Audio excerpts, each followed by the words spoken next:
मैंने दुल्हन मैं इसलिए नहीं लगाती कि मुझे किसी चीज़ का फ़ायदा चाहिए। इस गोत्र में मैं पैदा हुई हूँ। इस गोत्र को मैं इसलिए लगाती हूँ क्योंकि मैं इस गोत्र में पैदा होना पे मैं फ़ख्र में। नमस्कार साथियों, एक बार फिर स्वागत है आपके अपने चैनल में।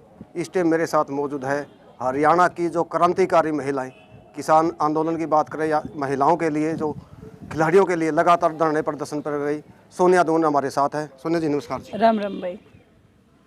किस तरह तैयारी चल रही है जी नारनौंद की? सबसे पहले तो क्वेश्चन ये है जी, नारनौंद की तैयारी तो नारनौंद में आके देखो। ये तो आपे दूसरा हल्का दूसरी बात नारनौंद की तैयारी खातर तो हमने उड़ाना पड़ेगा। तो हमें बताओगे किसी चल रही है? फिर भी आप लगातार युवा साथियों से मिलो हो, महिलाओं से भी, बुजुर्गों से, किस तरह का लोगों का रिस्पॉन्स मिलने लग रहा है? देखो वो अपनी फसल किसने माड़ी दिखा करे, सारा ना अच्छी दिखे है।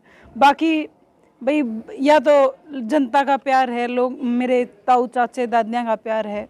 मैंने आज तक कितने जाके न्यू नहीं लग गया नारनौंद में कि भाई मैं किसी और गांव में पेटवाड़ ने छोड़कर और गांव में गई हूँ।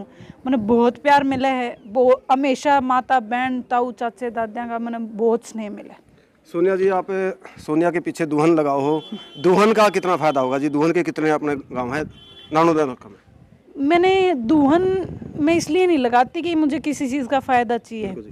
इस गोत्र में मैं पैदा हुई हूँ। इस गोत्र को मैं इसलिए लगाती हूँ क्योंकि मैं इस गोत्र में पैदा होना पे मैं फ़ख्र महसूस करती हूँ और इसलिए मैं अपने गोत्र का नाम यूज़ करती हूँ। नारनौंद की मैं बात करूँ, यहाँ से जो भी विधायक बने हैं, मंत्री बने हैं, पीछे के इतिहास उठाकर देख लो जी। कैप्टन की बात करा, वो भी वित्त मंत्री थे। वीरेंद्र जी वो भी मंत्री रहे हैं। किस तरह मुकाबला करोगे जी? मुकाबला जी साफ है। देखो ये तो जनता को साफ नज़र आ रहा है। अगर इतने ही अच्छे होते थे, पीछे भी हमने किसी को मंत्री बनाया था, अगर वो मंत्री महोदय इतने अच्छे होते थे तो वो इस बार हारते नहीं थे। तो जनता ने साफ साफ बताया है कि कुछ जनता में रह के जनता की बातें करनी पड़ेगी और जनता जैसी बात रखनी पड़ेगी जैसा जनता चाहेगी। कुछ लोग अपनी मनमानी करके एक बार मंत्री बन सकते हैं, एक बार एमएलए बन सकते हैं, बार बार नहीं बन सकते। सोनिया जी मैं बात करूँ नारनौंद की, कई कैंडिडेट है, वैसे लगभग 12-13 कैंडिडेट है। आप किस पार्टी से चुनाव लड़ेंगे जी? देखिए मैं एनसीपी से आती हूँ। एनसीपी और कांग्रेस का हमेशा गठबंधन रहा है। हमारी पार्टी ने 25 साल हो गए आज अस्तित्व में आए हुए। 25 साल से लेके आज तक हमने एक साथ चुनाव लड़ा है, अभी भी हम एक साथ मिलकर चुनाव लड़ेंगे। एनसीपी का जनाधार तो नहीं है जी हरियाणा में? बिल्कुल आपकी बात ठीक है, जनाधार नहीं था कुछ समय तक, लेकिन आज जब से पिछले कुछ सालों से हम मेहनत कर रहे हैं, काम कर रहे हैं, आज जनाधार भी है, लोग भी हैं, कार्यकर्ता भी हैं और हम लोग बहुत अच्छे से काम कर रहे हैं और आगे हम कांग्रेस के साथ ही मिलकर आगे चुनाव लड़ेंगे। हरियाणा में गठबंधन सरकार 4.5 साल हो गए जी, किस तरह देख रहे हैं जी? कुछ नहीं जी, ये तो पंचर सरकार है। जैसे 4 पहिए होते हैं एक गाड़ी में, 2 पहिए पंचर हो जाएं तो डामाडोल सिचुएशन हो जाती है।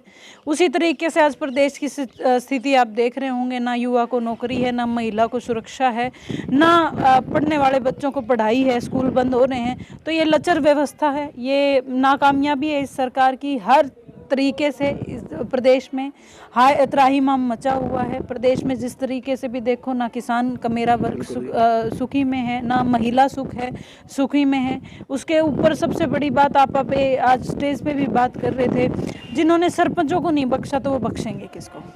किसान भी लगातार 13 बिना धरने पे चले जी, बिल्कुल। क्या कहोगे जी? कुछ नहीं जी, ये तो वही बता रही हूँ, ये किसान हितैषी सरकार होती तो हमें धरने पे बिठाती नहीं। उसके बाद भी चलो कई बार गलतियां हो जाती हैं, गलती कर लेती तो संभाल लेती। 13 महीने हमने ये हक लड़के लिया है और आखिरी में उन्होंने ये हक हमें इसलिए दिया क्योंकि उन्हें यूपी का चुनाव जीतना था। खिलाड़ियों के बारे में क्या कहोगे जी? लगातार धरने प्रदर्शन चले जी और आज भी कोई न्याय नहीं मिला महिलाओं को।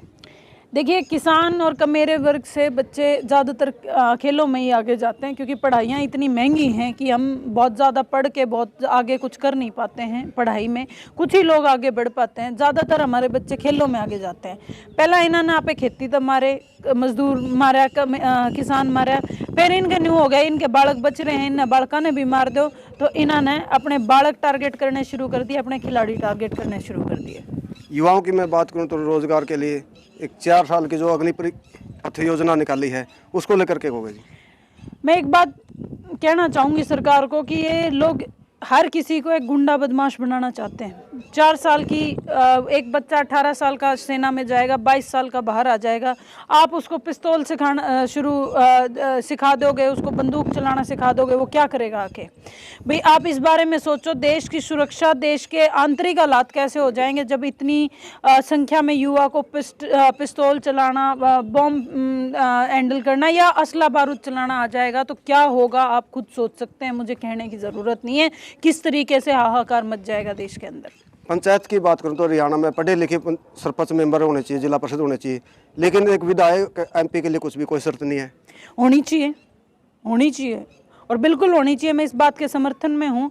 जिस आदमी ने कुछ पढ़ा नहीं तो वो आपका विकास नहीं कर सकता। सबसे पहले आपको जब तक आपकी बेसिक्स जो सरपंच के लिए हो या ब्लॉक समिति के लिए हो या जिला पार्षद के लिए हो या MLA MP सब के लिए एक बेसिक एजुकेशन क्राइटेरिया होना ही चाहिए। ये थी भाई सोनिया दुहन, जो नानुन से विधानसभा का चुनाव लड़ेगी। सोनिया जी लास्ट में क्या कहेगी जी जनता से? बस एक ही बात कहूंगी जी, इस बार अपना वोट की ताकत ने पिछाड़ लियो, सदा लठा तो लड़े हो, इनके वोटा के लठ मारियो, इनने बेरा पटे कि इनने 9 साल थारा गल के करा है, इनका हिसाब वोटा ते दियो, इनका हिसाब वोटा ते करियो। धन्यवाद। धन्यवाद भाई। सभी साथी हमारे साथ जुड़े, आपका बहुत बहुत धन्यवाद। इस वीडियो को ज़्यादा से ज़्यादा शेयर भी करें।